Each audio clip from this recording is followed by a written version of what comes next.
রাসূলুল্লাহ সাল্লাল্লাহু আলাইহি ওয়াসাল্লাম বলছেন, যখন কোনো বান্দা তার ভুল বুঝতে পেরে আল্লাহর কাছে ক্ষমা চায়, আল্লাহ সুবহানাহু ওয়া তাআলা তার পাপগুলোকে ক্ষমা করে দেয়। সুবহানাল্লাহ।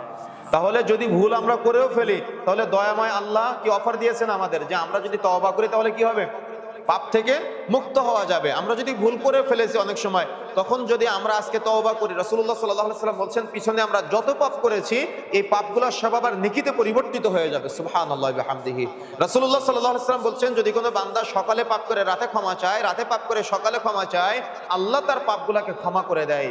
রাসূলুল্লাহ সাল্লাল্লাহু আলাইহি ওয়াসাল্লাম বলছেন, যখন কোনো বান্দা পাপ করার পরে, গুনাহ করার পরে সুন্দর করে ওযু করে, ওযুর পানির সাথে তার পাপগুলো ঝরে ঝরে পড়ে যায়। রাসূলুল্লাহ সাল্লাল্লাহু আলাইহি ওয়াসাল্লাম বলছেন, যখন কোনো বান্দা পাপ করে, গুনাহ করে, গুনাহ করার পরে, পাপ করার পরে সুন্দর করে ওযু করে 2 রাকাত সালাত আদায় করে, আল্লাহ রাব্বুল আলামিন তার পাপগুলোকে ক্ষমা করে দেয়।